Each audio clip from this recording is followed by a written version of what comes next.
You know. Yeah, they do. All right, we are live. What's up, everyone? Welcome to another Brap Basement Radio Arcade Podcast, episode 110. I can't believe we've been doing this for 110 episodes. It's crazy. Racking them up. Yeah, we are stacking them up, baby. Stacking them up. So, look, we have actually before we get the show started officially, we have a special announcement to make this evening. Pretty big announcement.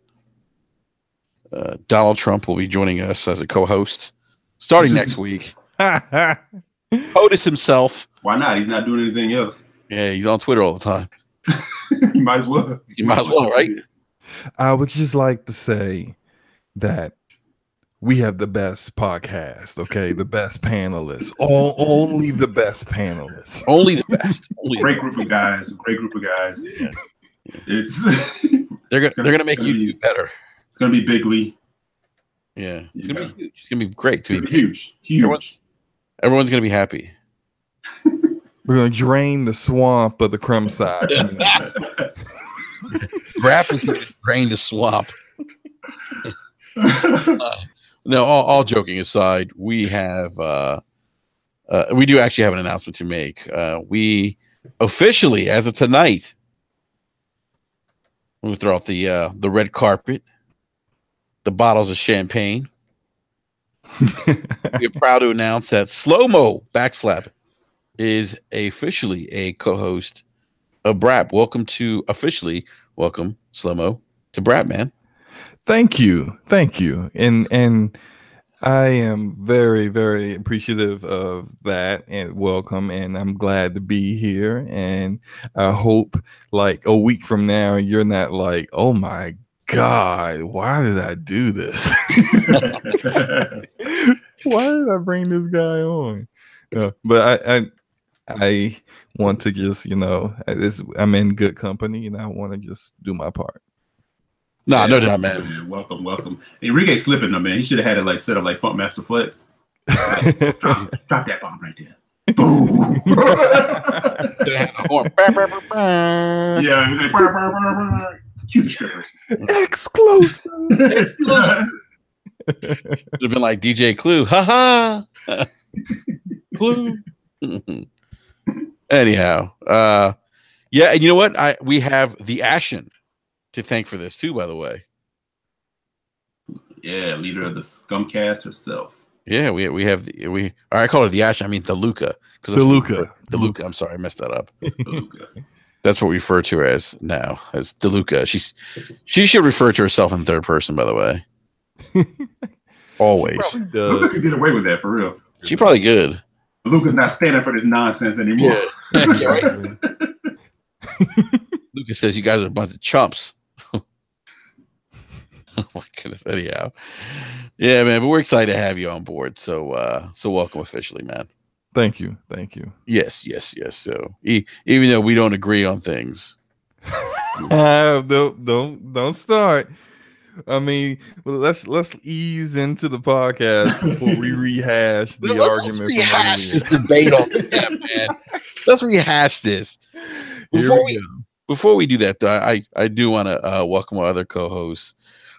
B Money, what's going on, man? Yo, what's going on, man? I feel like we haven't done this in quite a while. So I know, right? I was just thinking it's good to be back, man. Yeah, actually, it's been 2 weeks. Yeah, it feels a lot longer, man. But Yep. It's always nice to be here on a Wednesday night. Yes, sir. Absolutely, man. And yeah, I think we have more Brap rants stacked up right now than we have Wednesday night Braps. Yeah, the last two videos that I've put out were actually Brap rants, right? Hey, but the Brap rants, man, YouTube, that's been some good stuff, man. You and Slow Mo. Thank you, man. Well, we had Lord Cognito from the Iron Lord. Yeah, he had to come in and try to douse the flames that we put out on Destiny. Yeah, he's like, hold up. He's like, I will not. How does God say it? This disrespect must cease or whatever. Yeah, he was like the blasphemy. He was in the live chat. He's like, tag me in now. Yeah, do it now. Man, like you know how like when you watch WWE and it's always like the Destiny is the wrestler that's getting pummeled in the middle of the ring, and then and Lord Incognito's the dude that's like reaching out. He's trying to reach over the ropes, he's trying to stick his hand out there, like tag me in, Right. and we just dragging Destiny back and just pounding. And finally, when he gets tagged in, the crowd erupts. Yes. Or I picture you in slow mo in the ring, just monologuing, just going in on Destiny, and all of a sudden they cue the firework. Yeah. It's like, hold on a minute. Magneto came running down the aisle like the Ultimate Warrior. Clean the ring out. Shaking the ropes and going Shaking the crazy. ropes. Yeah. Yeah, King and JR. Oh, let's take him to the woodshed. Yeah. And then Jay Fonzarelli joined us too. Jay Fonz had to get into the Destiny discussion as well. And what else did Jay Fonz something? He said something else was garbage. I forgot what it was. Was it Destiny? I don't remember. Jay Fonz said so many things. I'm not saying they were all garbage, but he said so many things. He said something like, "Oh, that's trash" or something, and then he came. He said the division was trash. That's what he was. Trash. His comment was trash. So, yeah. Hey man, Jay Fonz isn't here to defend himself, man. Tooth and nail, man. But with all the saving of Destiny, did it get anybody to go back? Nah. I'm not going back. I'm not going back to the fall. This is what I would do with Destiny, right? I will play PvP with friends because it doesn't cost me anything extra. Like I'm not giving Bungie any more of my money. I made that decision when they got caught lying to the gamers on the experience thing back in November. After that, I was just like, oh no, nah. You did that intentionally. And it just how easily they fixed it, like the flip of a switch. Oh, you definitely did that on purpose. So for me, it's I will give them a shot again on Destiny 3 if that whenever that comes out, probably 2020 or something like that. I know they're working hard on it because they almost have given up on Destiny 2 if things don't work out with the changes they've made. But I appreciate their listening to their community now. I appreciate the words that Lord Incognito had and the faith he has in the game. But yeah, I can't. Can they get people back at that? When the game is broken, don't ask me to spend more money for it to be fixed. It should have been like this from jump. It should have been like that from the start. So that's you kind of need to do like that that thing like 343 did. They threw in like ODST for you throw something to people for free. Oh yeah. Like so they're having. When does okay? So I never got the season pass because I was a little iffy on it from the very beginning. Like all the when the beta came out, and I was like, this seems a lot less than what Destiny was, Destiny 1 was, and I'm like, well, let me wait on the season pass. Glad I did, and I don't know when it ends, but. I think if Bungie really wants to save this IP, save this franchise, they should really look into making the rest of the DLC after the season pass free. And maybe even think about incorporating some of the things that were in the season pass. Maybe not all of it, because then they'll start picking off people who actually paid for it.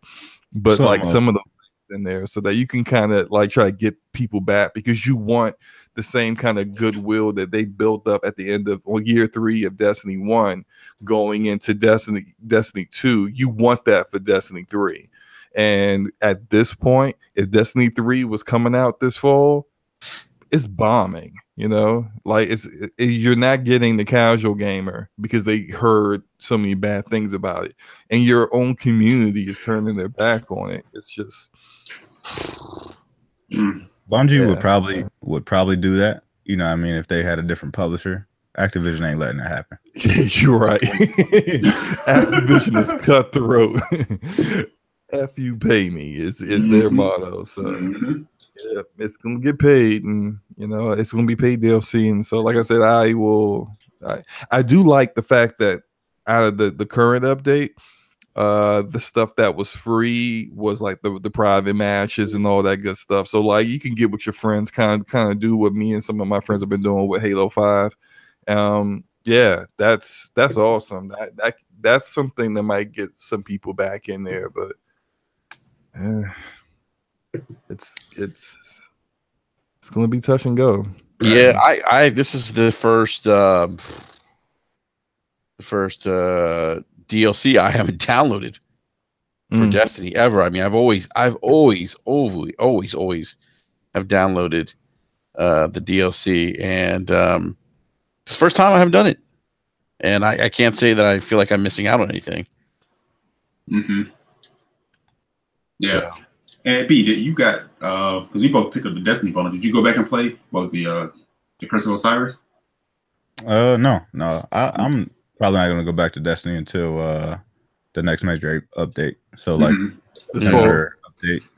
I'll probably go back to it because I don't like to go back and then like play it for a while and then have to sit it down and then play it for a while and have to sit it down. I'd rather just take the burst of content all at once and then rock out on it for a couple months and then just move on to something else. Yeah, right. Yeah, that makes sense because I didn't go back to it yet either. It's crazy because when we first got it, man, we were like all in. Yeah, we were all hyped. I think we all got it on both consoles, right? Yeah. Wow, so I can go back on that. Times have changed. Man, y'all double dip. I only went with one. Yeah. Only went with one. I did the same last gen as well. I mean, even though like that exclusive deal with Sony is cutthroat. 1 year of content. Yeah, I mean that's why I had to double dip this time, man. Like I felt like you're gonna pay the $60 anyway. You might as well get whatever extra content is out there. And still be able to play with my friends on the box too. So I had to double dip this time around. Yeah, no doubt, man. Hey, by the way, big shout out to everyone in the live chat. Thank you all for stopping by. Appreciate it. And we're gonna get into some E3 predictions. So the next couple weeks we'll talk about the big three and what we're going to predict or what we think is going to happen or they're going to show at their respective conferences. But has everyone before we get to that, and I know we talked a lot about God of War. B, have you finished it yet? No, I haven't finished it yet. I think I'm probably about 75 to 80% done with it. Okay. I'm getting to that point. It's been crazy for me. I just haven't had time to play too much. But when I do, I'm trying to, knock that out, especially before Detroit comes out. Oh yeah. What part are you on? I'm right at the summit. At the summit. Okay. Yeah. Okay. Yeah, you're definitely close. Yeah, you're close, man. You're close. You're close to beating it. Yeah. I finally beat it. I'll just say this again. Wow, what a fantastic game. Yeah, absolutely. Mm-hmm. I can't even say enough about it. But so Slow-Mo, should we talk about what we talked about on the DM, man? You know what? Let's do it. Because I mean, you could go live with a DM, man. That would be like, check it. You know what I'm saying? I told these guys I was going to be the mad gamer tonight. Everything is trash and garbage. I feel like I've had enough. Yeah, I'm tired. I've had enough. Y'all coming at me sideways. Yeah. Enrique was throwing out labels left and right. Y'all are bots. Yeah. I'm surrounded by a bunch of bots. I was like, man, I just got on the podcast. He hopped to the DM. He's like, "What? Do we start the show already, fellas?" It was a good conversation, though, man. We're just debating as people do. Just trading thoughts and ideas. So that's it. Yeah, that's all. Nothing too crazy. I will say though, Slow-Mo, I think you are a bot or we're botting today. So I am called the Green Pony. So this is just normal. I'm a bot today. Tomorrow I'm a pony. It's all good. And Slow-Mo told me that I was going full on pony, and that you never want to go full on pony. Yes, you never want to do that. No, you really then you start spending $600 on systems that don't have games, and that's it's just bad. It's bad, man. Yeah, it's not good. It's not good. So,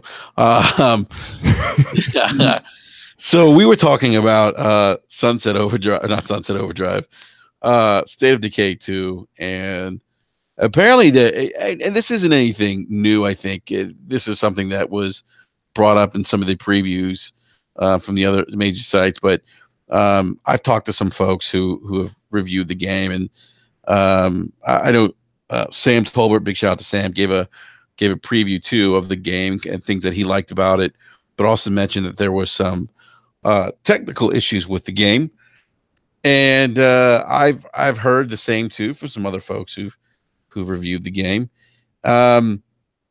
It doesn't sound like there's anything game breaking, but I guess our conversation went from how do we not describe it? It went from why is it okay for Fallout? And I'm just paraphrasing here. Why is it okay for Fallout to have bugs, and then and State of Decay 2 can or something? Is that accurate? Is that kind of how it went down? That was a portion of it. It was a portion. Mm-hmm. Yeah. So my point in all this was,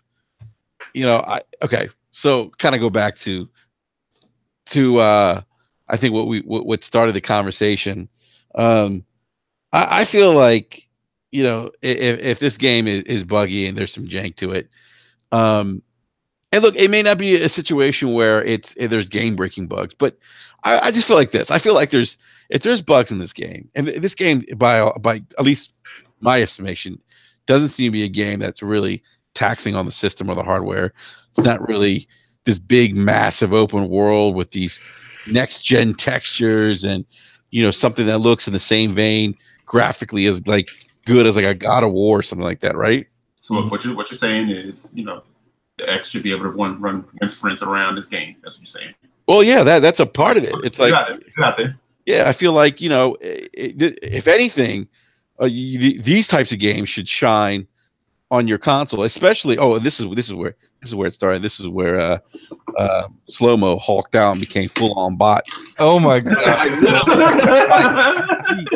He went from looking like Slow-Mo into like Colossus from the X-Men.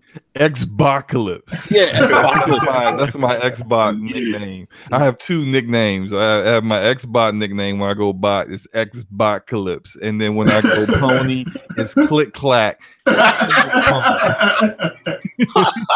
I like that. I like Click Clack. All right, so Click Clack isn't out right now, but no, it was Xbocalypse. But Xbocalypse over the world. Yes, and so he's like a green looking Colossus from X-Men. And so what I was saying more or less is basically like this is the time for these kind of games to shine, especially like on the Xbox One X, right? We know about the power, the teraflops, and all that other good stuff. But especially, and I said this, I said when your competitors are out there and they made a commitment to quality from a first party perspective, I just don't feel like there's any excuse for these games, especially a game like, and look, I know I haven't played it, but just from what I've heard from people who've played it, I just don't feel like there's any reason why these games should have these kinds of bugs. And that's when Slow-Mo's like clothes ripped off and he started hulking out. And his armor came out. And he started talking like Hulk Hogan.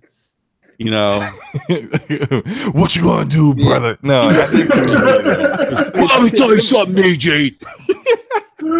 So he ripped off his. Let me say something real quick. Okay. So all games have bugs, right? Yep. All games have bugs. Even God of War had bugs. I experienced a couple. Okay, but we got to preface that though. We got to remember though. Yes, God of War did have bugs, but you got to remember. We got to remember something. And this was my point too. When we're comparing games to games, it's not always an apples and apples comparison.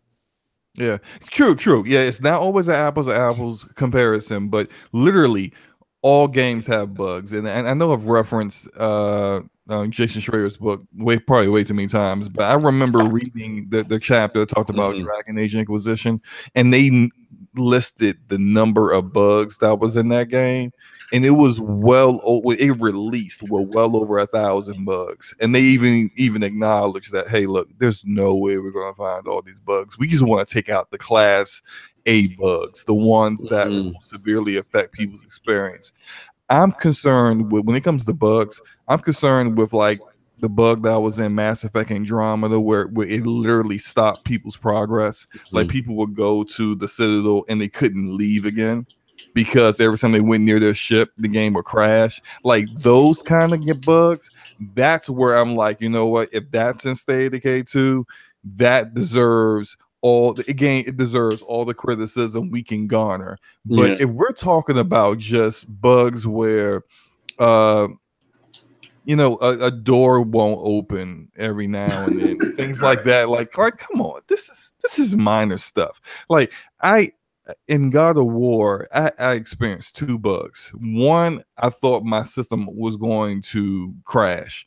Like a troll came out, and as soon as he came out, I took my Leviathan axe, I threw it at him. I'm looking at the Leviathan axe flipping in the air, and then it just stopped. And I was like, uh-oh. It was like 3 or 4 seconds of just nothing.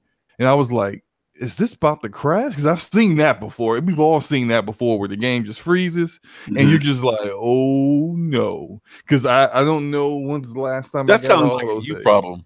We gonna do that? Stop it, Pony. Stop it. But it luckily for me, it didn't crash. But it was like a complete freeze of the game for like 5 seconds. And there was another one that happened multiple times where I would go to a chest and it wouldn't open. Like the prompt to hit circle to open the break into the chest wouldn't open. So I would like leave, walk around a little bit, come back to it, and then it would work. You know, these are bugs that like it didn't severely affect my experience. It didn't affect my opinion on the game and the gameplay. I love that game. It was awesome. Game, one of the best games I played. But it didn't affect your opinion of it because you could recognize what the game was doing. Yes, yeah. And so with now having played the first State of Decay, I've experienced the kind of bugs that people talked about in the first game. And although they were, I wouldn't even call them annoying. They were bugs, like you would acknowledge it, but it wasn't a big deal. I'm still enjoying the game. Now, in a game that features permadeath as a major game mechanic, there are some bugs that could happen that could severely affect your experience. So let's say you're out of stamina, you're running away from a horde of zombies, you're out of ammo, you're trying to get to a car and the doors don't open. Oh, that's a problem. Because now you're dead, and that you're never getting that character back. And what if you spent days building that character up, getting him learning how to shoot well and learning what to look for, and he was a integral part of your community and your base.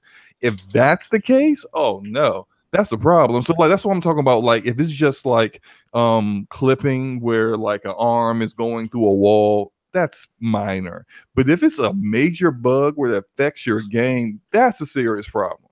And that's all I was saying.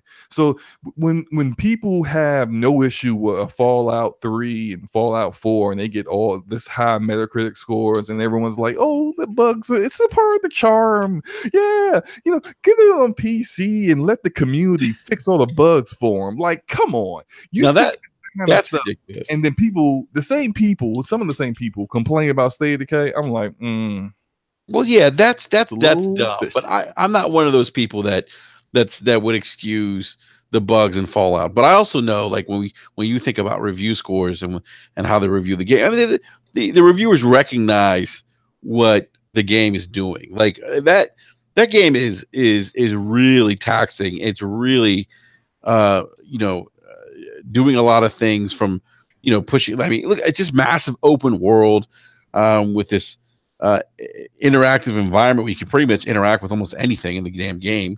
That's the big reason why they have hand faces still. And they used to be a running joke. When Fallout 4 came out, the hand face textures. or like to call the Boar's Head engine. Wow. So I hope people know what Boar's Head is. It's a fine delicacy meat you can buy at your local grocery store. Something like you're doing a commercial.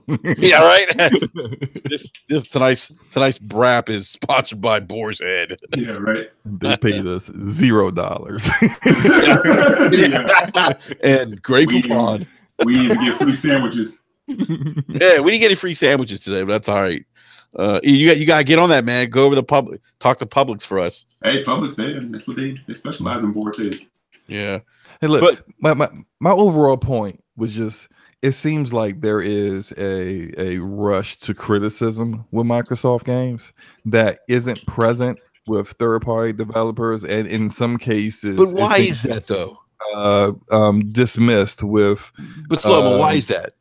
It's because Microsoft Microsoft has let people down. That's exactly. That's my point. But I think, and it's my solemn belief. Like, let me get on my soapbox for a second. I believe all games should be created equally. I believe all games should be reviewed and basically judged on their own merit and not by the company that made it and who published it and who it's exclusive for.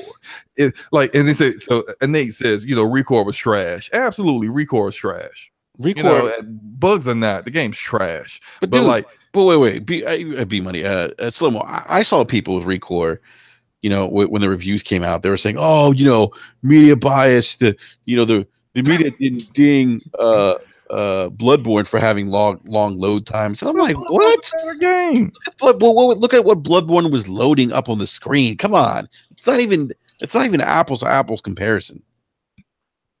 It's true. Big shout out to Nate. Says ReCore was trash. Steve 100. Yeah. Chicken Spaghetti liked ReCore, so he's like one of 13. Hey, real quick, Chicken Spaghetti. Yeah, Chicken Spaghetti. If you could give us some quick insight and on the live chat into what you think is going to happen to Microsoft's E3, I'm interested to hear what you have to say. So go ahead, Slow-Mo. No, that's all I wanted to say is that I mean, and I will freely admit I would like to say I'm a neutral gamer. Like I freely will praise Quantic Dream games and PlayStation games as well as Xbox games. But when it comes to State of Decay, I think because I played it so much on the 360 and I loved it so much that I kind of defend this one just because when people with like 95% of previews say that the game is more the same, I'm like, awesome, because that's exactly what I loved about the game. More the same. That's what I want. Just maybe some less bugs and a better frame rate. Just give me that, and I'm happy. Have to be viewed as individuals. I mean, you can't really compare them to other games and things like that. But I think you also have to, take in consideration what publisher is behind it or what developer is behind it. Because I mean, when you think of Rockstar, it's like, yo, Rockstar puts out amazing games. Look at what they're doing with, GTA. Look how many people are hyped for Red Dead. If they came out with like a game that was super buggy, you're like, yo, Rockstar, what are you doing? Like, look at all the other games that you put out that were like super amazing, and you gave us this. So I think that kind of plays a part of it. It's the same way with any other developer. If you look at Sony or if you look at 2K or Ubisoft, when Ubisoft was kind of at its highest and they gave us Unity and Unity was trash, everybody's like, yo, what are y'all doing? Everybody gave them that kick in the face, and it's like, all right, well, we got to take a year off. We got to come back correct. And then they gave us Origin. So, you have to kind of put some blame on the publisher and the developer at the end of the day. If you feel like the game isn't up to par, and if it has like bugs and stuff like that, I mean, you have to, take that in consideration too. Like, it is game development. You never know what you're going to run across. You never know what the budget of that said title was. How much Q&A they were able to do, play testing, things like that. So You know, I mean, you have to think about that as well. But when you hear developers come out and say like, you know, this was supposed to be like a AAA game, and they've said it more than one time, you know what I mean? It's like, okay, well, that's what people expect, and then at the end of the day, it's not really that. People have, you know, kind of have the right to question like, yo, what's going on here? Why is it, you know what I mean, that we have, you know, smaller budget title games that come out and perform better than a game that's been backed by Microsoft? Yeah, and I do agree, you know, largely with what you're saying. You know, we have to hold them accountable, because that's really kind of the only way the community can allow these publishers and developers to give us what we want. You take Sea of Thieves, for instance, which is, you know, what I called earlier a awesome water simulator, because it's pretty much like all it's really good for is great water. There's no game there, and they're now trying to add the kind of content that people have been criticizing it for. Now, yeah, it's not going to be there immediately. And apparently, whatever update they tried to push, they had to recall due to some issues. But that's our only solution, or our only weapon in allowing, you know, these developers to understand that, you know, this isn't good enough. You got to do better. And so when it comes to State of Decay 2, absolutely, whatever bugs or issues that are going on with it, you know, we have to let them know this is a problem, fix this stuff. When it comes to Unity, like, Unity had game breaking, what was the one bug with Unity where like Unity I had all types of crazy stuff happening in Unity. There was one where people didn't have no faces. People didn't have faces, which is like really scary. Right. And then there was like you would be like trying to do a cutscene, or someone was supposed to be speaking, and like NPCs would just like drop out of nowhere, and they'll all be talking all at once, like really, really like stuff that should have just never ever made it to release. Like, that kind of stuff is just a game deserves to get panned for that kind of stuff. And I'm just like, let's not pan a game that doesn't have that many game breaking bugs. But yeah, true. I think initially on Twitter, like back in like 2015, one of the marketing people for Undead Labs said, "Yeah, we're looking for a AAA experience." And I think it was one of the Xbox marketing guys that also said the same thing on Twitter. They should have never gave people that impression, especially when Microsoft as the publisher was not giving them the funding they needed to have anything of a team more than 66 employees working on this. How are you a AAA, you know, making a AAA game with 66 people? That doesn't happen. You know, when you don't have the budget, when they implemented the tethering system, which is not as bad as Far Cry 5, but they implemented that strictly because even on the Unreal 4 engine, it's peer-to-peer. So whoever is the host is, you know, hosting the whole game over the internet for the 4-player co-op. They didn't have the funding or the money to do, you know, servers, and which is ridiculous considering that Microsoft has the Azure servers. They could have hosted it like that. It just doesn't make any sense why none of those things were implemented. And maybe it will be down the road. And those things are legit criticisms. I have no problem, you know, leveling against Microsoft as well. Yeah, at the same time, I'm still like, let's just play the game and see if it's good or not. See if you enjoy it. Right. You know? But those are the things that where, like, I look at Microsoft with the side eye.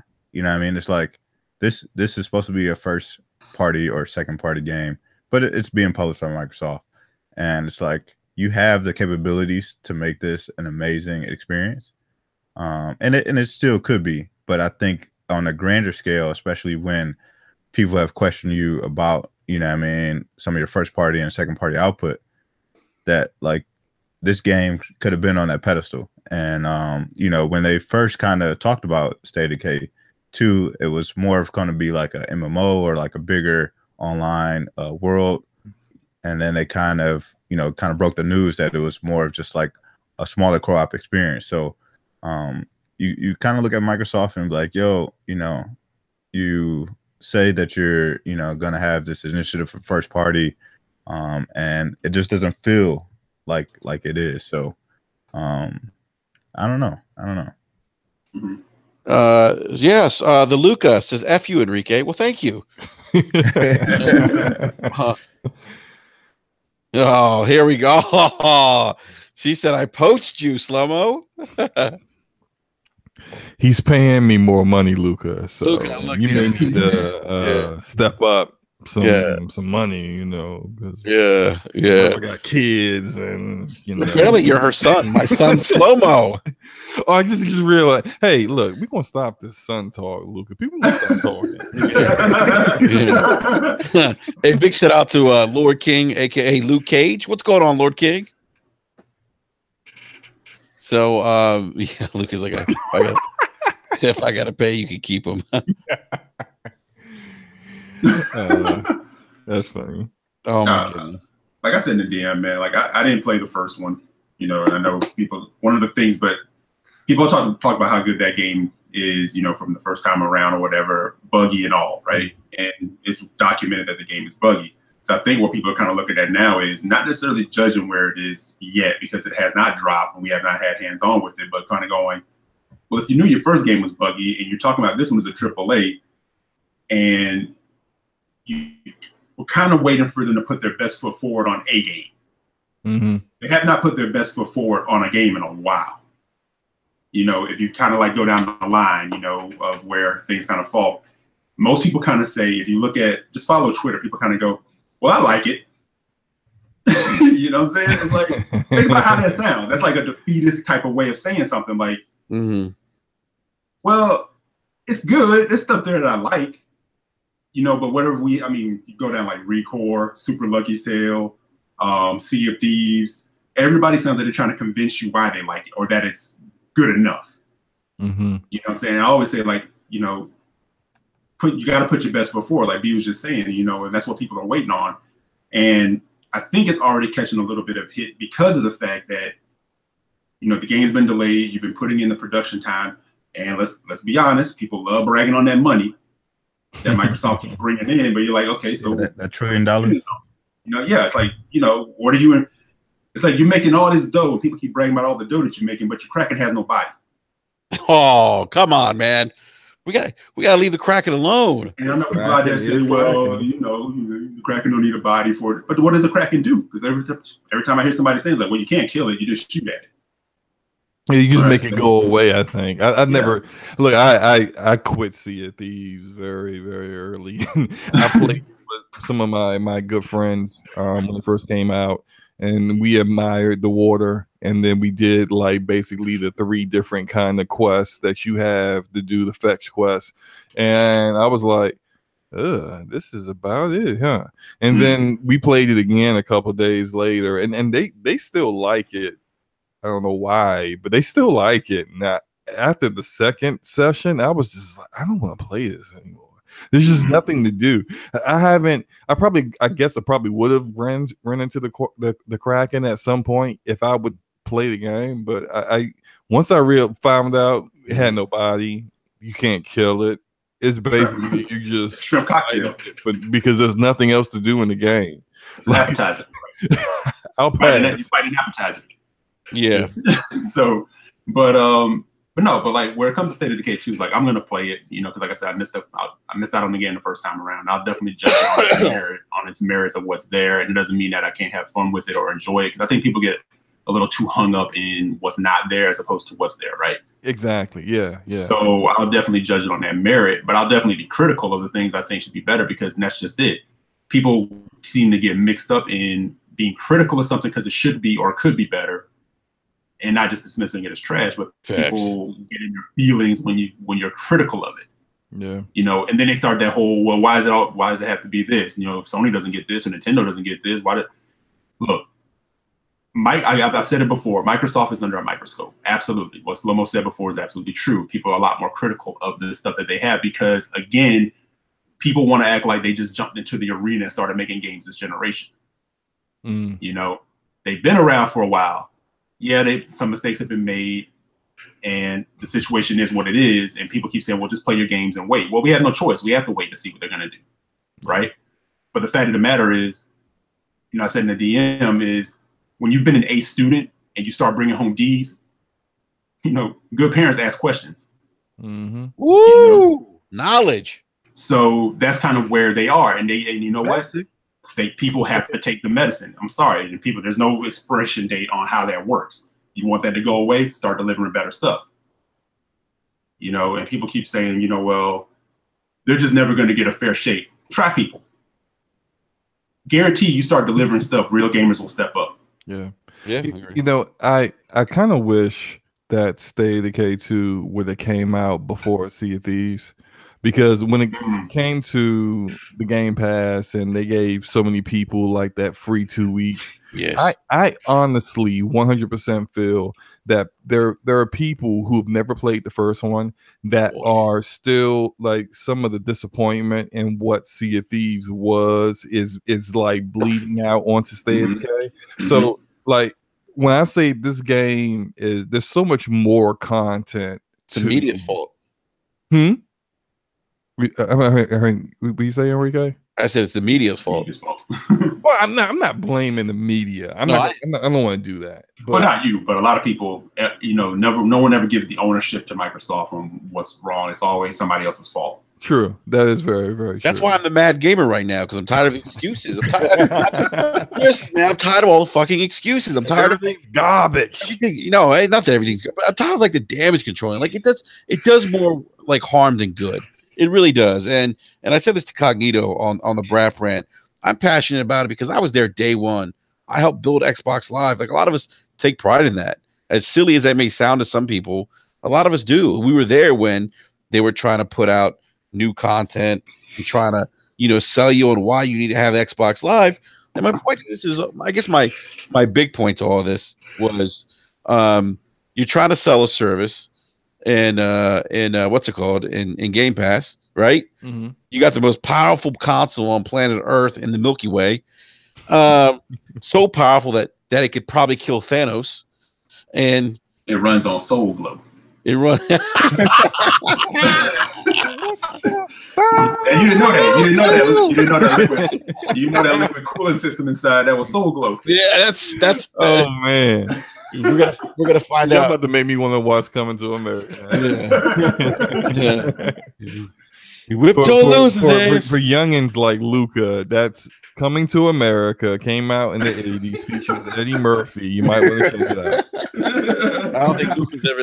I'm prominent comedian of the 80s and 90s. Luca's like, who's Eddie Murphy? Yeah, he played Donkey and Shrek. I like him. He's funny. No, but my point is that they got this most powerful console, and then you see stuff like this from a first party perspective. It's like, whoa, wait a minute, like what's going on here? Like why is this happening? And it's not doing him any favors, especially when you have not just Sony firing in all cylinders. You got Nintendo back in the game. And I think the thing is, like, again, they can get there, but gamers very much live in the "what have you done for me lately?" Mm-hmm. That's why it's funny to me when people are like, "Games take time to make." Yeah, we all know that. We've been we see the fruit of when you put that groundwork in. And granted, okay, if we're saying that, we got to reset the, like you said, you mentioned Infinity War, we need the time stone. We got to reset the whole thing. Yeah. Don't sit and ask me to be completely understanding of that, or hey, just be quiet. Just be quiet. Don't say anything. It's going to take time. It's going to be. I know it's going. I'm a consumer. I'll wait. It's whatever. Eric, but it doesn't mean I'm not going to be vocal. Eric, there's so many games out. There's just so many games. Yeah, there's tons of games. There's so much content. It's like look at my backlog. I know I got tons to play. But again, if you came in my house and went in my drawer and took $500 and walked out, damn sure going to say something. Consequences, repercussions. It's going to be some furniture moving. Yeah. So again, I don't know. I don't want to walk around. Again, I'm looking forward to State of Decay 2.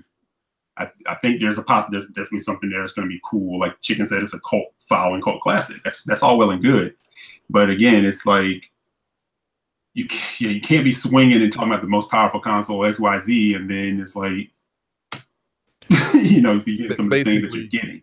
Basically, the third-party developers are making better looking games, right, than your first and second party offerings. Yeah, especially. And I bring that up because that's exactly how they kind of marketed the console. Mm-hmm. It was never like they talked about, you know, having the best first party looking games or having the best games. They said, where you want to play your third party games, we have the best looking games, best looking third party games. Yep. And that's what it's been since the console release. Yep. Like I talked about it all last year when they were talking about year to X. I'm like, you guys aren't supporting it. Like, what games are we talking about? Like, there's no games all year. X came out, we got PUBG. that was it. You know what I mean? Like, then we roll into this year, and it's like, okay, Sea of Thieves, State of Decay is next. Crackdown's coming sooner or later, and it's like, okay, just rely on third parties, and that's if you go on Twitter or anywhere else, that's the one thing that everybody brings up. Oh, well, look at you know, Monster Hunter World. It looks better on, you know, Xbox to have this many more pixels, or look at, you know what I mean, Far Cry because it has this many more pixels. It's like, who cares? Like, both consoles got the same game at the end of the day. I'll tell you what. And both I want games that are different on the console. You know what I mean? That's what makes the console stand out. Not more pixels or more lighting or whatever. Like, great, it looks better. But at the end of the day, like, I can play this game anywhere. Yes, this is true. And yeah, and I'll tell you what, I God of War, I have it on vanilla PlayStation 4, and it's the best looking game I've played. And it's not even in 4K. The version I'm playing, at least.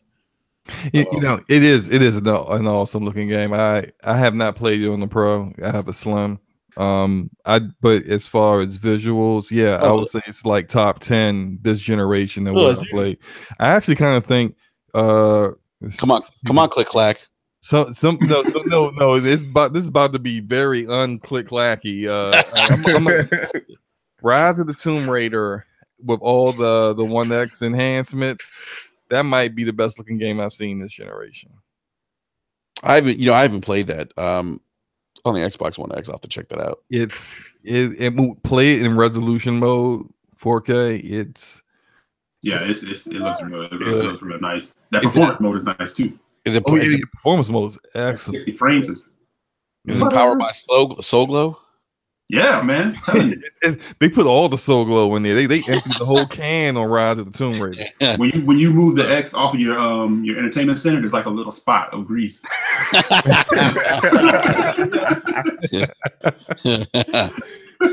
Yeah, I've seen some pretty good looking games, and you know, Bring Harmony said I wanted a little bit more clarification, but he said not really true. Xbox X is slightly more powerful than the Pro in the discussion. I don't think anyone up here is saying the opposite of that.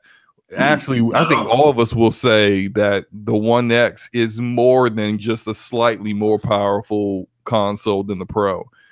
I mean, if you can just go through Digital Foundry's library of videos, and every single one of them, you're going to see a significant difference in resolution between the Pro and the One X. So, I mean, we're not saying that it's not more powerful. What we are saying is that the games that are first and second party from Microsoft visually aren't doing anywhere near what third parties are doing on the One X, and that's basically it, really. You know, and that's not talking about gameplay experiences. It's talking about strictly just visuals. The visuals aren't there, and you were running commercials with the X with Kanye West music talking about all that power, and who's using it? It's your third parties, which, I mean, oh, I forgot they use Kanye. Like nobody will know the hardware better than the first party.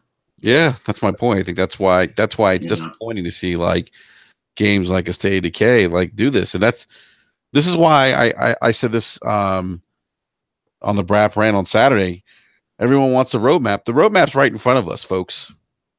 staring us right in the eye. And by the way, I gotta mention our sponsor real quick. Wrap is brought to you tonight by Boar's Head Meats. Find Boar's Head and Wawa. Oh, and Wawa, yes. Yes, and Wawa, thank you. When you're drunk at 2 in the morning and you got the munchies, Wawa, we are here for you. And the homie sounds good. Yeah. I don't think, B, you guys don't have Wawa, though, up there. No, I don't think you guys do.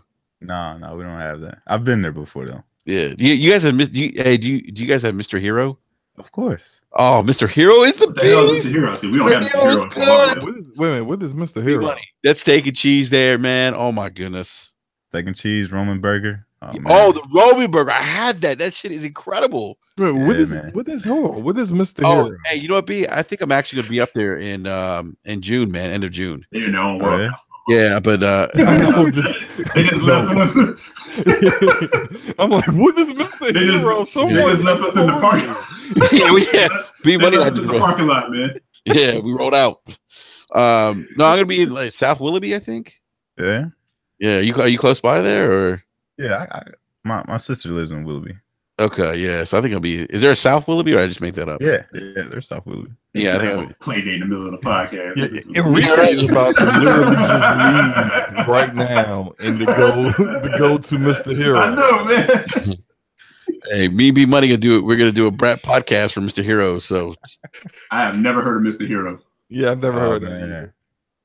That's good, man. It's good stuff. Good stuff. All right, podcast is also brought to you by Mr. Hero. Yeah. Apparently, they got good stuff. We don't know what it is. We don't know what it is, but it's good. You gotta find one somewhere. Yeah. Hey, what do you guys think about? I heard this rumor that they pulled Crackdown 3 back a little to give it some more juice, some more allowance. More Soul Glow? Some more Soul Glow. I heard it was Phil's decision. Like they were really going to drop it last year. It was ready, and Phil was like, "Nah, we're gonna put some more money in this, and it's going to." That's what's up. And if that's true, that's what's up. Hey, if they do that, I hope it. Yeah, I hope it pays off. Yeah, because I think they had two different devs. One was doing the multiplayer, and another was doing the campaign.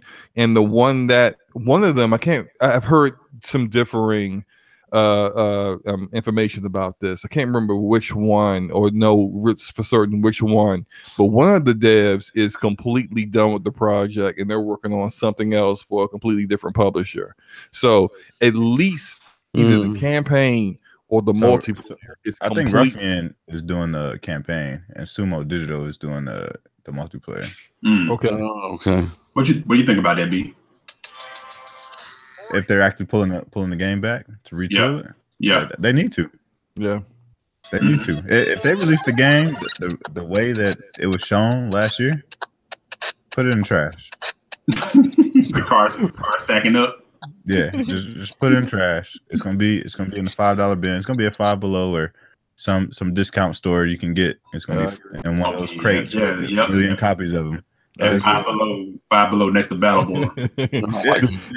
the bargain bin at GameStop. So working, it's like all the $5 games just thrown in there all haphazard.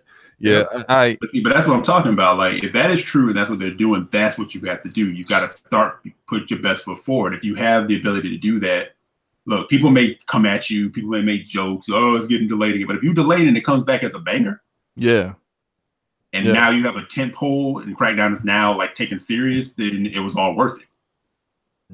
Delays aren't really a bad thing, especially if you can actually make the game better. Yeah, go for it. Delay. I don't. I'm gonna make a good game.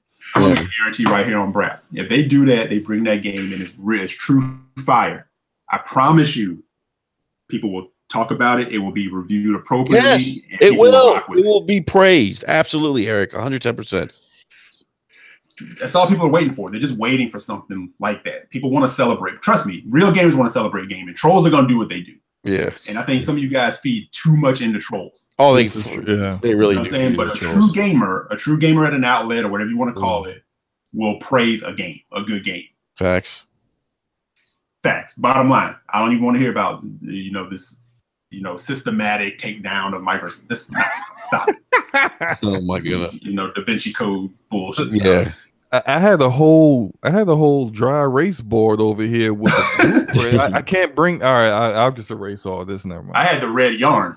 The red yarn across the room. Oh it's like the Mafia board fills at the top. The guys. Fills at the top. Penelo's gone. I had to add Gallagher in there. Yeah. Over here is IGN. Over here's Ryan the conspirator. And let's be real. Let's be real for a minute. When people say this media about, they're not talking about every outlet. They're talking about IGN. It's like a toss up between IGN and games. Yeah. It's either that's usually who they're referring to. Only ones they talk about. Yeah. Hey, gentlemen, hold on real quick. I just want to do something real quick.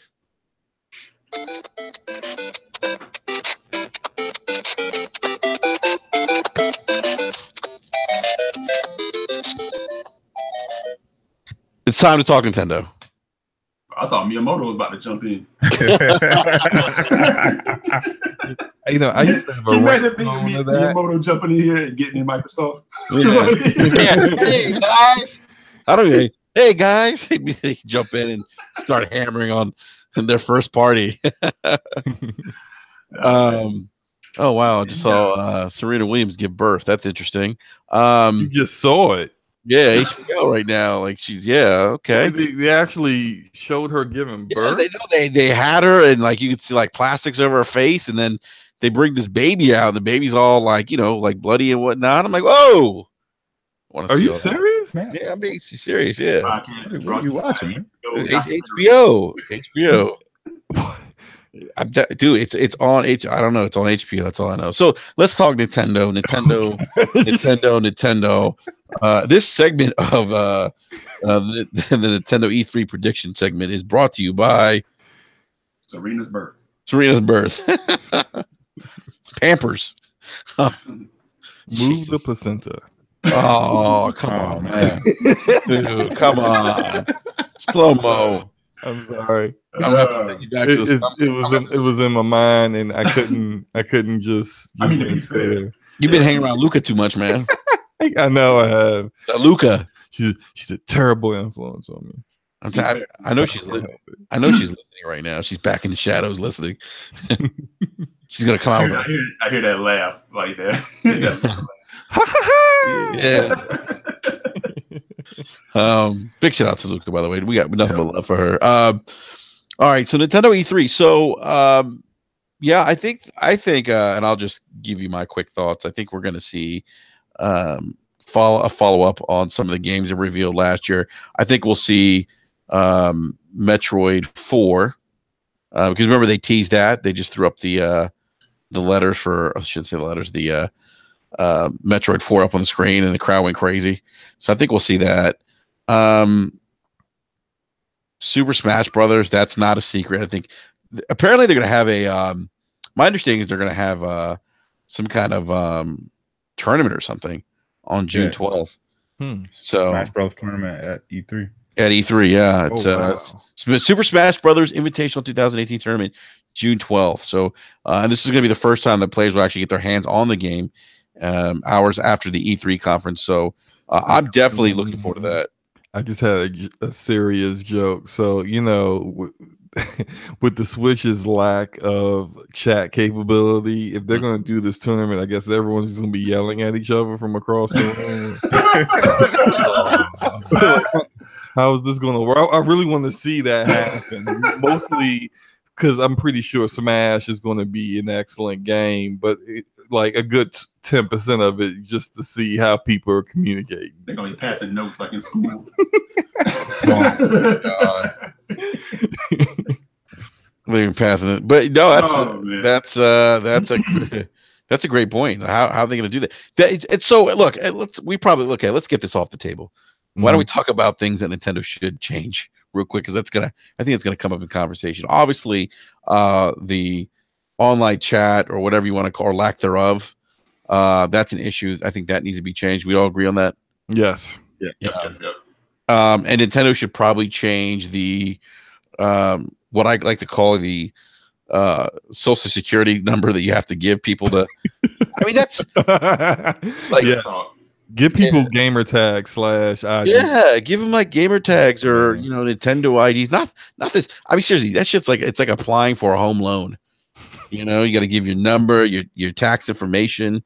It's just it's a little bit too much. They definitely need to change that. I think we would all agree with that, right? Yes. Yes. Yeah. I will say this though, I do like the pricing for Nintendo Online, which is going to go live September of this year.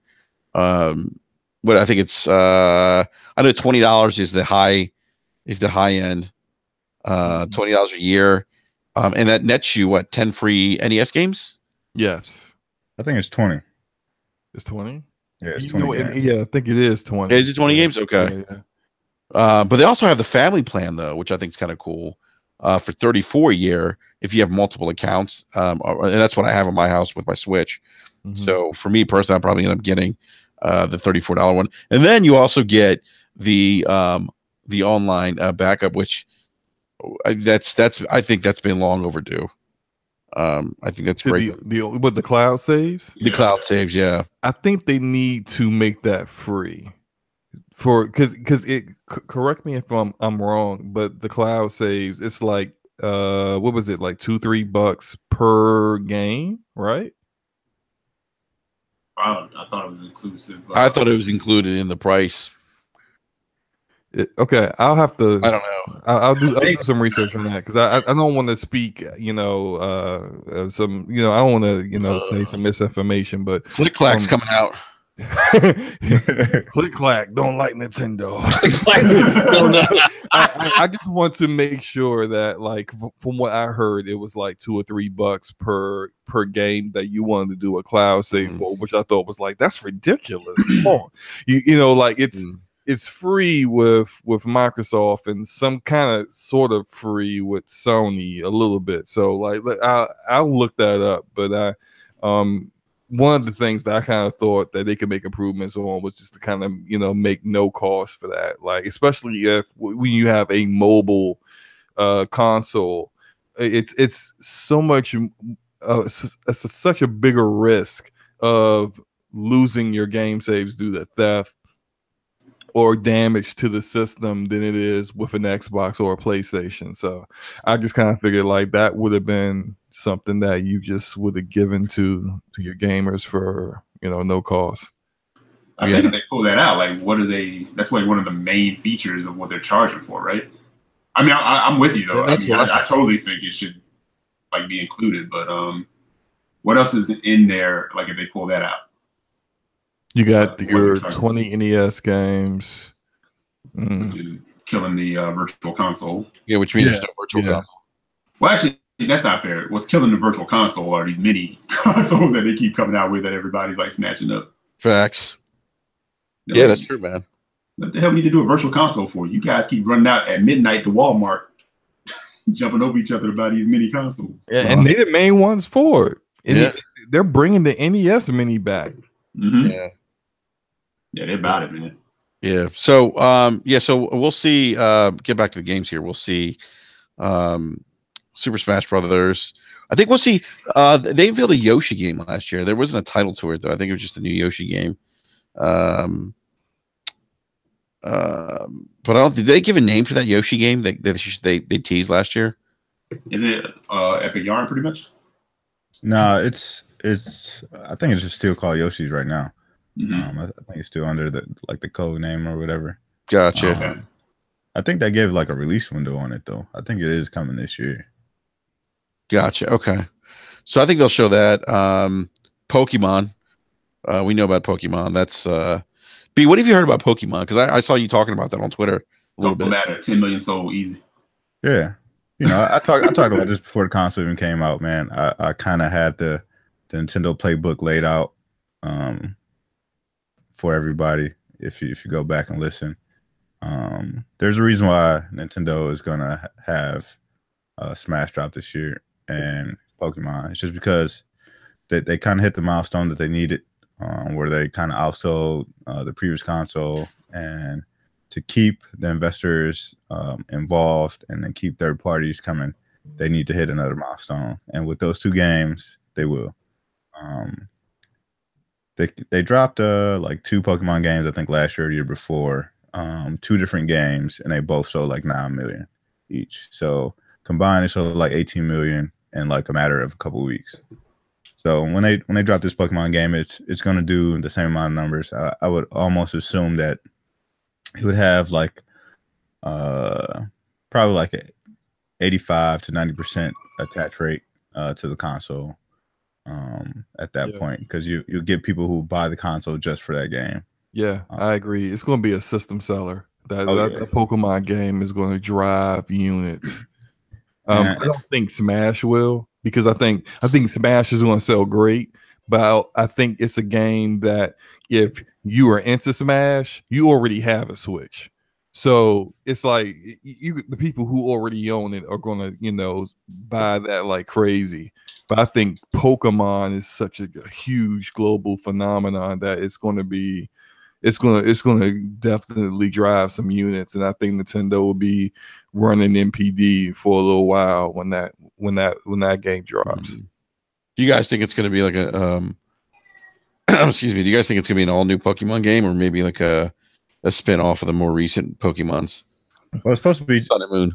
They've been talking about it for a while, and there's rumors that there actually could be 2 games, similar to how they released on 3DS. So if it is like that, then I would assume that one of the games is probably going to be a combination of some of the games that have been on 3DS and a more remake form, kind of built for the Switch. And I think the other game will be something that's brand new. I heard the other one, and this may be just speculation, but I heard it may be similar to Go, where you would.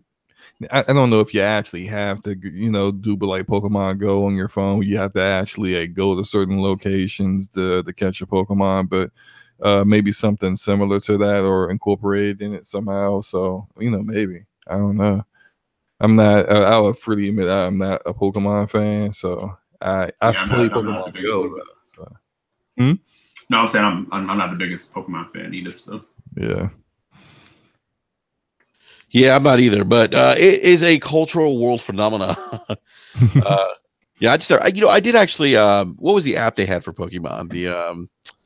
The one that was like really popular for a while.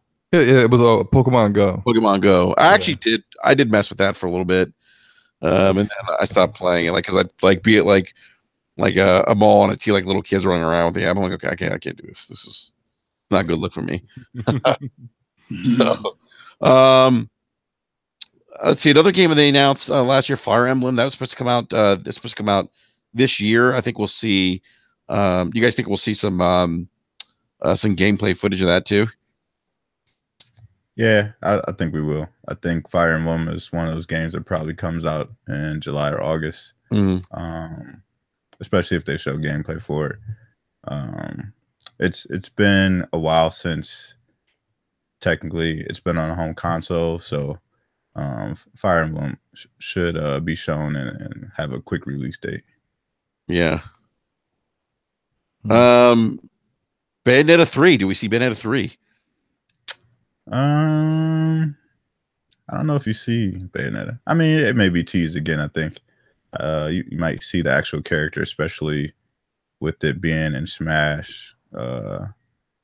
They may show like a small trailer for it, but I wouldn't assume to see any gameplay for that game just yet. Bayonetta 3 would be like one of those games where they do like a Nintendo like spotlight for it or whatever, and they'll have a dedicated direct for Bayonetta 3. Yep. What do you guys think about what about some of the rumors that have been going out there about like with regards to Nintendo? Like there was the rumor of Luigi's Mansion. I don't know if it was a new Luigi game? Yeah, it was supposed to be Luigi Mansion 3. Yeah. WarioWare, Pikmin 4, Mario Party 11, and a new Zelda game. New Zelda. It turned out everything that source came out, it looked like, it seemed like all that was false. So. Animal Crossing, I think, was another one for the Switch. Yeah. Mm-hmm. I think you'll see Animal Crossing. I think any news for like Luigi or like Pikmin, like those would be the games that we'll see in 2019. I think Pokemon and Smash would be big enough for 2018, and you can sprinkle in some of the smaller games like Octopath Traveler and Fire Emblem and things like that, and that'll round out their 2018. Yeah. And then going into 2019, you have another big character like Luigi. You have Pikmin, which people have been asking about for forever. And if they can get Animal Crossing to release like early 2019, that's another heavy hitter for Nintendo. Yeah, you know, also I heard the Star Fox game was in development. Yeah. You think that one will be there, or is it just too early? Retro has been dormant for such a long time. I think it's time for Retro to show whatever they've been working on, and they're supposed to be working on 2 games. Star Fox garbage. The racing thing would probably be cool if it's more like fun and like goofy, kind of like Diddy Kong's racing. Just kind of like in a Star Fox universe like that. I think that'd be cool, like a space racer or whatever. But if they can get to making like a Star Fox Adventures, like a mainline game, I think that's what people are really looking for. So we'll have to see. Retro's been dormant, and they've been working on a supposed new IP. So we'll have to just see what it is. Yeah, interesting. I mean, Nintendo doesn't. I mean, I think we probably all agree they're pretty much in the driver's seat right now with the Switch.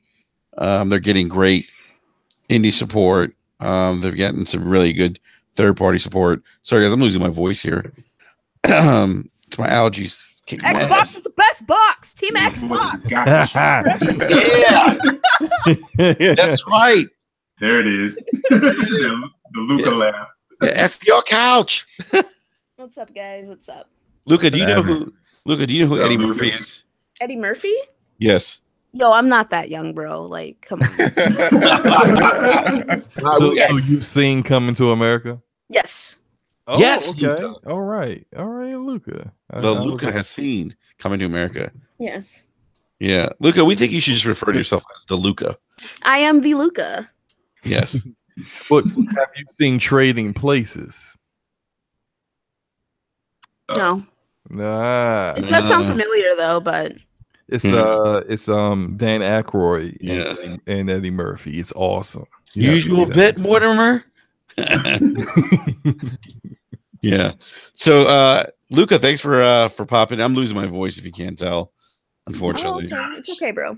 Yeah. Oh, I do want to address something real quick. So for weeks now, I've been like, "Hey, Enrique, I really want you to join the Scumcast," you know? Here we go. And he's just like, I'm too busy for you, bitch. And I'm like, oh, okay. Wow. Never went down like that. And then my child, my son, who I raised in my bosom, this is comes to me and says, "Hey, Enrique asked me to join BRAP." I'm like, oh, interesting. Very interesting. So I ask Enrique to join my show. He says, "Fuck you." Yet he takes my scummy people. Boy. What? Like, no, unacceptable. Luca, I would, it would be an honor to join Scumcast. I just can't make it there every Saturday. That's the problem. Yeah, I know. I'm just kidding, bro. Yeah. I mean, hey, I could join. I just won't show up some Saturdays. But Luca can barely make it every Saturday. Yeah, man, it don't got to be like this. You're right, though. Luca, it's Scumcast. Was that you, Slobo, who said that the time is based on our hair appointments? Yes, it is based on my hair appointments. You're right. I thought it was a joke, but probably it's true. No, I was 100% serious. Listen, it don't gotta be like this, guys. I don't have a hair appointment this weekend, but you know. You know what? We might not. It's supposed to rain all weekend, so I might be able to make it this Saturday. Oh, okay. I might not have a show just because you said that. No, I'm just kidding. Come on. Come on. I'm just joking. Are you guys ending it? Did I come too late? No, we're talking about Nintendo's E3. Oh, so okay. Time to go. Bye. Have a nice night. Wow. Wait, you don't have a Switch, do you, Luca? I do not. Why? Why? Because none of their games interest me. Because it's garbage. No, I can admit that they're quality games. I'm just not interested in them personally. But Switch is also trash, so there's that. Wow. All right. So you have no interest in Nintendo's E3 this year, then? No, I don't. Wow. All right. But I can admit that if they come out with Smash and Pokemon, they're gonna win.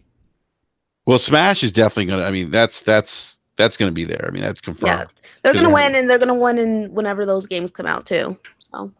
Well, I mean, I think B Money was saying like if it's gonna be Smash and then probably Pokemon end of the year, right? B, is that what you're saying? Oh yeah. I wouldn't be surprised if Pokemon came out in November and like just destroyed the rest of the year.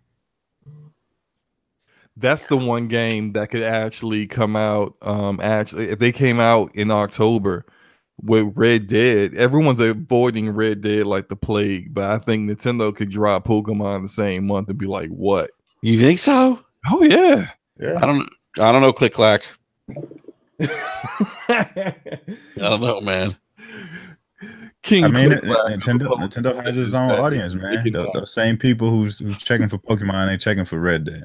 That's true. It's a good point, man. Not underestimate that Poke Power, man. I'm telling you. Poke Power's on a different level, man. Bro, nobody walked off a cliff playing Red Dead.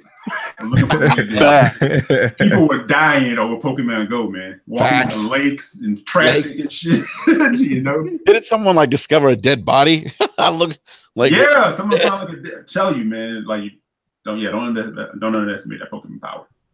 And I say that as somebody who's really not. I have no dog in the fight. I really don't care about it that much. You know? Yeah, and I don't even own a Switch. And I'll tell you, that's a system seller. Not for me, because I don't like Pokemon that much. But I do understand a lot of people would buy a Switch just for that and play just that. And that's what you want, because nearly every single best-selling system in the generation has been fueled by the casual market, because they far outnumber us hardcore gamers. We all know that. This is true, Click Clack. and it's having and one of the issues that Nintendo has always had is they had no third-party support. So basically all their systems were fueled solely off of their first-party titles. And Pokemon being the biggest one, really, for casuals as well as the hardcore Nintendo gamer. And now that they're getting EA and they're putting in like Madden, and you're getting like Take Two putting in 2K, NBA 2K. You're getting the casual market is now being having options. Yeah. It's options now on the Nintendo system again, which is just that's great. So you're getting all that, and then you're going to get a new Pokemon. It's going to sell like crazy. I think Matt Piscatella, when he was on here, maybe the last time he was on here, he said something to the effect that Pokemon can be one of those games where if you can play against other people in the house, it can be one of those games that drives multiple sales of the Switch in households. Oh yeah, I can see that too. Yeah. And like Bring Harmony said, remember we talked about this, how Nintendo brought one game to E3, and that was Breath of the Wild, right? Yeah. And it had the longest line of any game to play. And it's probably gonna be the same way this year, to be totally honest. They could bring Smash and that's it, and everybody will be at the Nintendo booth. Well, you gotta imagine Smash is gonna. Yeah, I mean, there's gonna be a mad line for Smash, and then can you imagine if they show like gameplay for Metroid, and then Pokemon? Woo! Well, if they do gameplay for Metroid, I think it'll be the Metroid Prime trilogy. I don't think it'll be Metroid Prime 4. I might have to trade in my Xbox One X. You ain't doing that. You ain't got to lie. You ain't got to lie. No, I won't do that. I gotta download Halo 5 so I can play with Slow-Mo and Luca. Mm-hmm. Yeah. Hey, Luca, who told you that Halo 5 was garbage? You? I never said that. Good night, everybody. we really pretending like you didn't say that? No, I never. Okay. When did I say this? We were okay. First of all, I want documentation and a timestamp. I'm pretty sure we were on a show together when you said this. I never. Oh no, I said. Hold on, let me go find it. I said the single player wasn't good. No, you didn't. You said it was trash. And I said the sound like the Young and the Restless. All right, Enrique, I'm gonna try and find it. Continue on. Wow.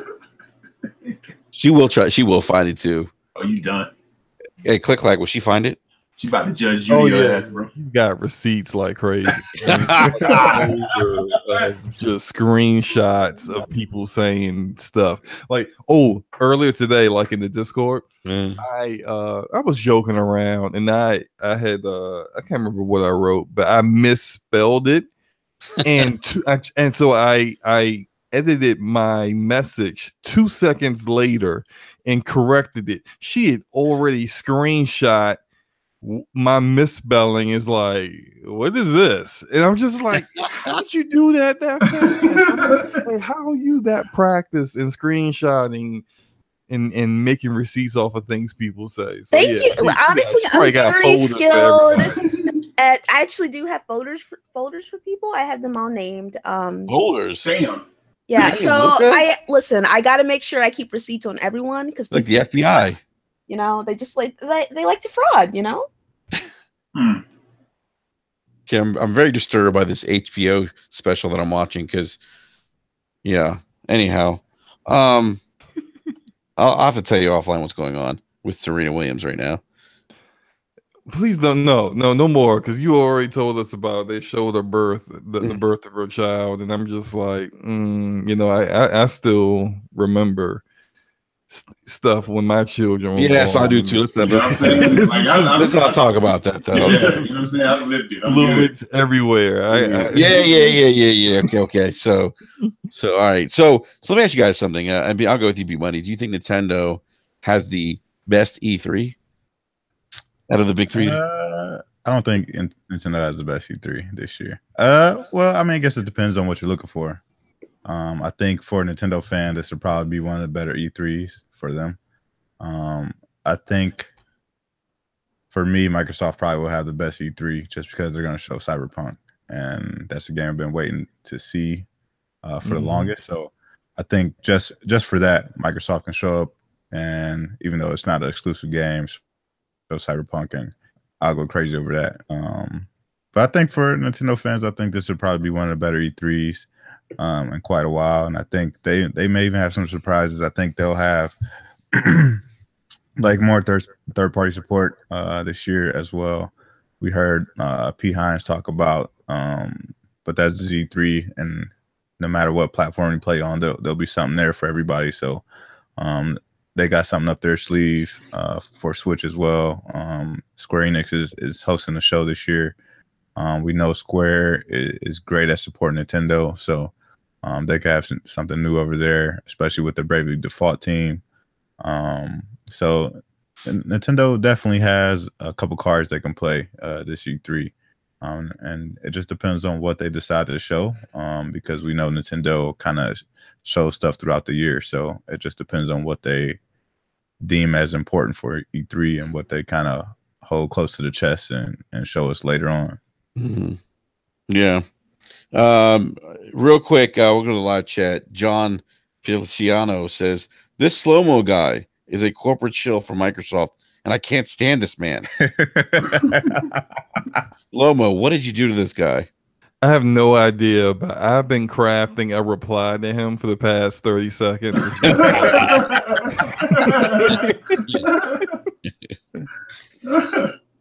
Oh my goodness! All right, man. You go back to crafting. E, what do you think, man? As far as best of show, yeah, you think Nintendo's going to get maybe best of show? From what we kind of know of, they're going to show maybe what we're speculating. Uh-oh. Or what? Halo. Oh. Yeah, Halo 5. That game is garbage. Yo, we've been playing the PvP. Shit's a lot of fun, bro. That shit is a lot of garbage. Don't you ever question me again. Wow, Luca. Oh, what? I tried to warn you, man. Luca's got receipts. Wow. You said the PvP was garbage. Okay. Oh man, Bro. Luca went to their bag, man. She pulled Listen, it out. I'm gonna be real with you guys. I have a terrible memory, except when it comes to fuckery. Like, if you do something or say something, I'm gonna remember it. I'm gonna be like, I remember when you did that, and I'm gonna have screenshots. I'm gonna have video evidence. I'm always gonna have proof of your BS. Okay, because I remember that stuff, but everything else is like a black hole. So, Luca, this is why we love you, though. No, you came back. I mean, that's seriously, that might be the funniest thing I think I've ever heard. I tell you, you know what? I might actually stop keeping receipts myself because I know Luca got all of them. I can be like, hey, Luca, can you go into your catalog? Don Julio said he was trash in Halo, and he wished he was as good as me. Go, thanks. Don Julio's catching headshots. Don Julio. Okay, you know what? Earlier. Did you see? No, because he said that, I'm gonna have to release the second video that I have and put it on Twitter. So last night he was talking all this trash, right? And then yesterday he posted this actually very, very well edited and humorous video of Lady Fox destroying a whole bunch of us in Halo. And so my retaliation to that was the post when me, him, and another friend of ours was doing a 3-man Slayer match, and I just straight wrecked him. And so it was just like 30 seconds of it. I got another video was even worse than that. And so yeah, I'm gonna have to just post that one tonight because he's talking way too much. Oh, he was talking smack, man. Talking smack. That's what we're trying to get you in there, Enrique. So you can play. I mean, look, the game is listen, fun. I'm gonna be real with you, bro. I guarantee that if you're rolling with us, you're gonna have fun. Yes. Oh no doubt about it. Because even all day, that fucking pony, he played with us. He loves it. Yes. We even got Kratos to play. He got Kratos to play, really? Yes. Wow. Terrible, but he had fun. I'll tell you what, I'm keeping my mouth shut though. Luca might be recording stuff that I don't want to. I just keep my mouth shut. Luca, can you play that clip again for us? Okay.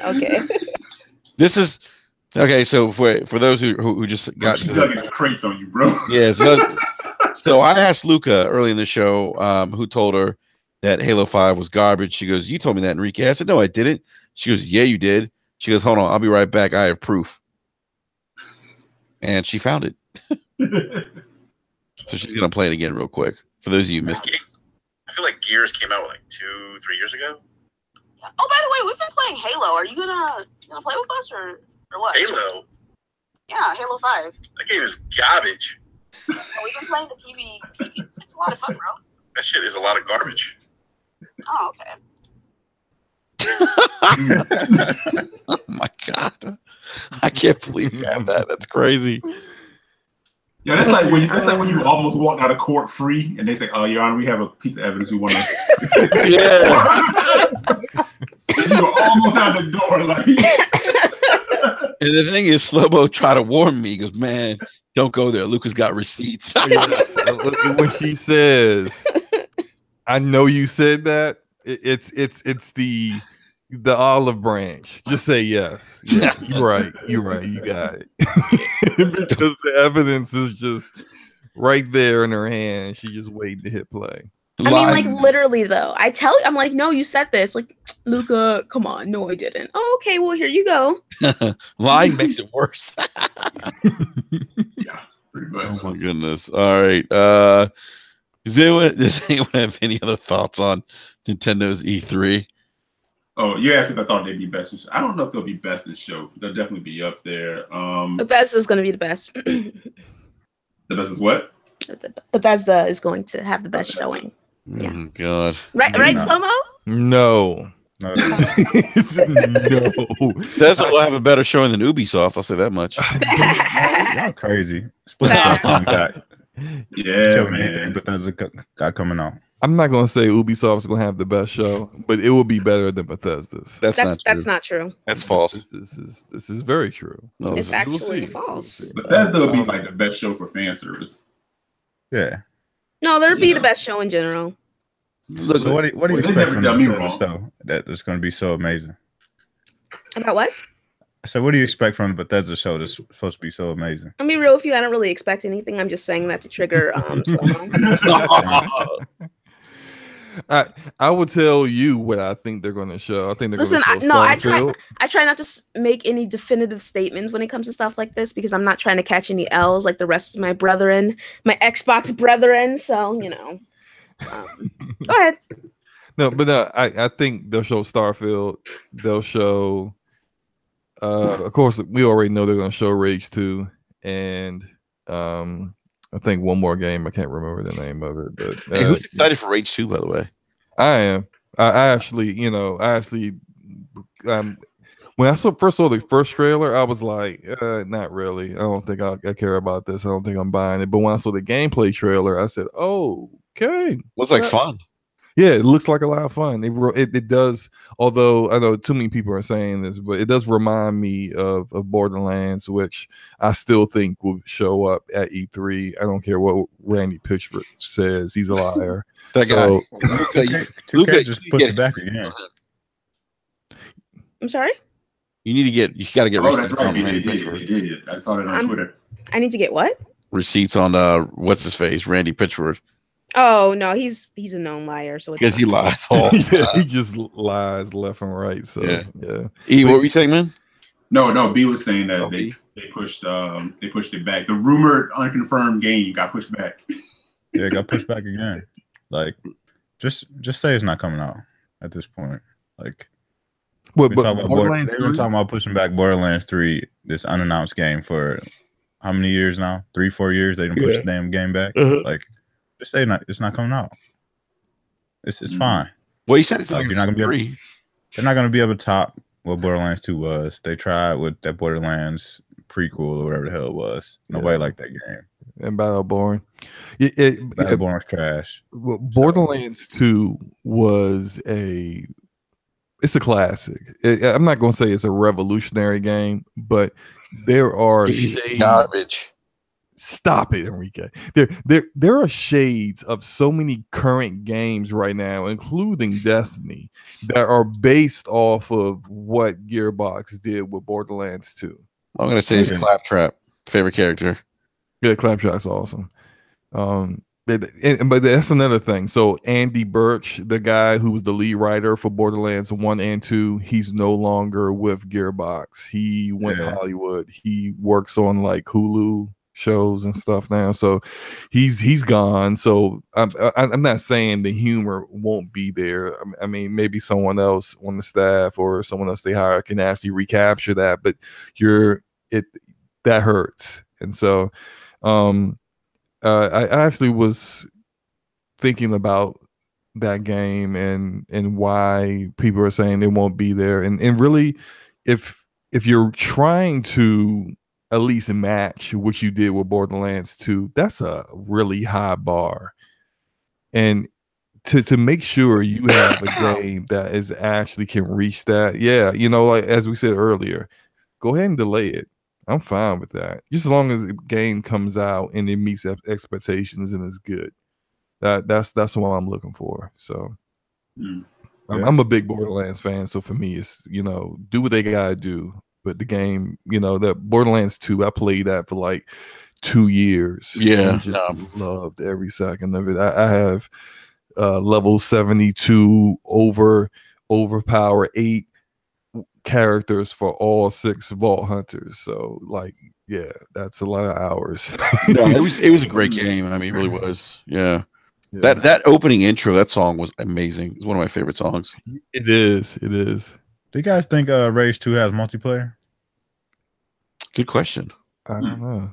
Or do you think Bethesda's going to stick with their whole, we're for the single player?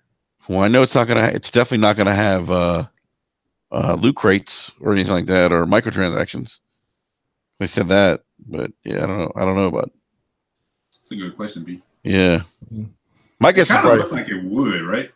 Yeah, that's what I'm saying. I guess I think that the game should. I think if it doesn't, I think they should at least have like some either a co-op mode or like just a multiplayer mode to have inside the game, because we all know how Bethesda games work.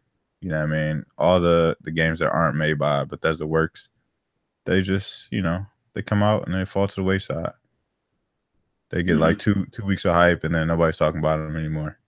You know what I mean? So I think if they implement some multiplayer into this game, at least it'll have a little run where people are talking about it and people are playing it for a while, especially with it coming out in like the first quarter. Yeah. Hey, real quick, guys, I gotta plug our sponsor again. Here we go. So this episode of Basement Radio Arcade Podcast has been brought to you by Boar's Head Meats. You can find Boar's Head at your local deli counter, at your local grocery store. Sorry. You stupid, man. I know, man. That's not any worse than who said that? Who said the cooling system on the Xbox One X is running off Soul Glow? By Soul Glow. That was me. Oh my goodness. All right, ladies and gentlemen, we're gonna go ahead and wrap up this evening's Brap. Look, I'm losing my voice. I can't even talk anymore. It's killing me. It's these freaking allergies. But hey, I want to thank everyone in the live chat who stopped by. Even the guy that said Slow Mo was a corporate show and he didn't like him. I thought for a minute that was like a friend of Slow Mo, just like having to go at him. No, I don't know that guy. So he legit hates me. It's actually one of my troll accounts, bro. Lisa Howard says hi, Slow Mo, and she subbed. Lisa, welcome to Brap. Appreciate the sub. Remember, hit that like button. So, but yeah, I want to thank Luca for stopping in. Appreciate Luca always. Ooh. Huh? Luca. Oh, okay. What did you think I said? Oh, I thought you said the one who's always right, but yeah, okay. Oh boy. I'll tell you something Enrique learned tonight. Never say I didn't say that. Tell you what. Yeah. Never again. I keep my mouth shut around Luca from now on. I'm going to say I'm going to man a few words. How about Halo 5? Enrique, what's going on? Nothing.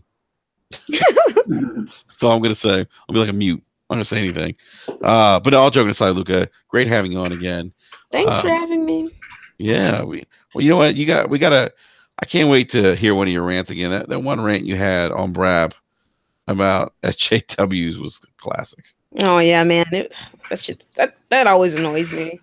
That shit was funny though. So, Luca, is there going to be a Scumcast this weekend? I honestly don't know. I don't know if there's anything I want to talk about. All right. Well, if there is a Scumcast, when you want to go ahead and plug it? Oh yeah, you guys can find me on Twitter at the Ash and Luca, and I have a YouTube channel, the Ash and Luca, where I have a podcast called Scumcast. It comes on whenever I have time.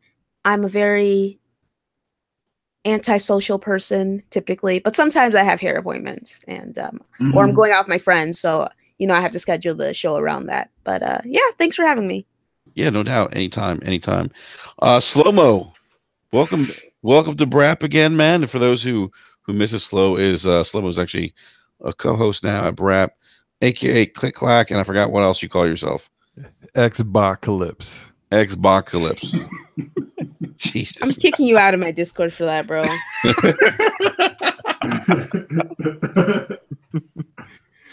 I have used those nicknames in the Discord and trolled like everyone like multiple times. You don't know how to troll. Wow. Okay. Hey, she is trying to trigger me to do some nonsense, some tomfoolery. Wait, and then I'm gonna screenshot it and use it against you at a later date. See? The traps, man, the traps.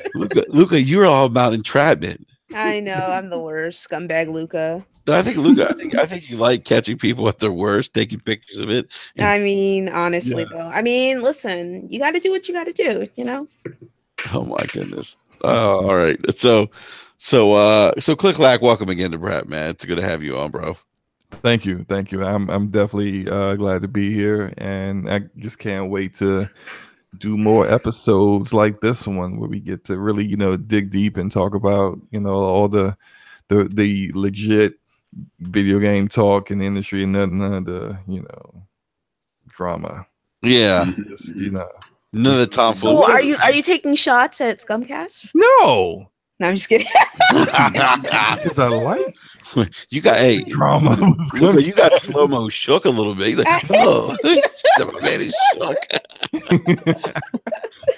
He's traumatized. It'd be like that sometimes, man. No, there's no tomfoolery that goes on Scumcast. There's honest conversations. That's what I like about yes. You get different perspectives. And big shout out to Flip Phone Craig. Oh man, he's doing the best he can, man. Oh my goodness. We gotta get him on the show sometimes. So E. Jackson, man, always a pleasure, my friend. No doubt. Always fun to be here. You gotta work on that public sponsor. Oh yeah, man. Get you some chicken fingers and shit. Yeah. Be money. Our next corporate sponsor is going to be the Shrimp Boat. For anyone who's been to DC before, you know what the Shrimp Boat is. Yeah. Yes, the Shrimp Boat. Wait, I thought they tore that all that stuff down. No, they did. Isn't that like part of the Southwest renovation? Yeah. What? Really? Yeah. Because you remember where? What was that club down there? Zanzibar. Oh yeah. Remember Zanzibar? Yeah, at the harbor. Yeah, Zanzibar. And what was there was another one down there. It was a Dream? No, not Dream's not down there. Did you ever go to Dream? I did. That was a different time, Enrique. Yes, I know what you, dude. Dream sounds like something familiar. No, it's not that kind of like club. It was. No.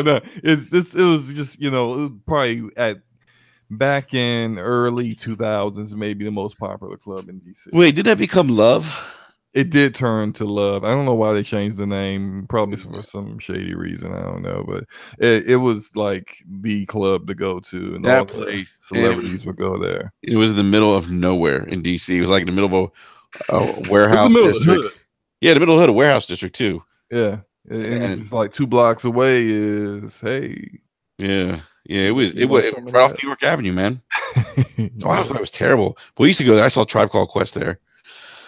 Dude, every time I went to Love, man, I would always discover like a new room. Yeah, it was almost like one of those like haunted mansion things where it's just like there's secret compartments and hallways and rooms all over the place. I actually every time I went there, I always saw a celebrity. Yeah, there was always celebrities there. It was always like Allen Iverson. Yep. It was always a basketball player there and an actor somewhere, and they were all in VIP. Morris Chestnut. Yeah, Morris Chestnut is there and all kinds of people. I remember one time I actually got into VIP. It was like one of the promoters was just like, I helped him find the parking space that was away from the hood so he didn't get his car broken into while he was in the club. And he was just like, hey, man, gave me and my friends some VIP passes. And we were like, so we took our broke behinds. The VIP was all flirting with like the most attractive gold diggers that would give us the time of day. But it was great, man. It was great. So I was like, hey, I'm Click Black. Nice to meet you. I got an Xbox at home. You want to come hang out? Play some Halo. Yeah, like, where you going? Oh my god! I tell you what, man, that's funny, man. Even talk about that was such a different time in my life, man. Yeah, I mean, we used to go to the park. Oh my god, Enrique! Hey, I want to go to bed. Luca, we're not stopping you from going to bed. You do this every time. You just like, okay, let's do the outros, and then you start talking about your beer or your younger days, and I'm just like, okay, Enrique, it's been 25 minutes, but okay. You know what? We're just reminiscing. That's all. Listen, it's gonna be okay, man. You got your entire life ahead of you. Let the old man reminisce. Oh man, not like this. Luca's like, wrap it up, B. All right, B Money, man. Always a pleasure. Always, man. And you want to go ahead and plug Tick real quick? Yeah, man.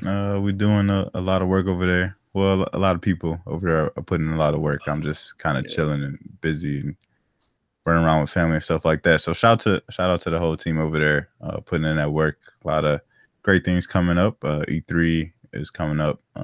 So a good portion of the team will be out there kind of representing Tick for. So definitely check out the website, tscgn.com. The podcast has kind of been on hold for a little bit. Hopefully we'll be back in the next couple of weeks with the podcast. But yeah, definitely check out the website and, stay tuned on Twitter.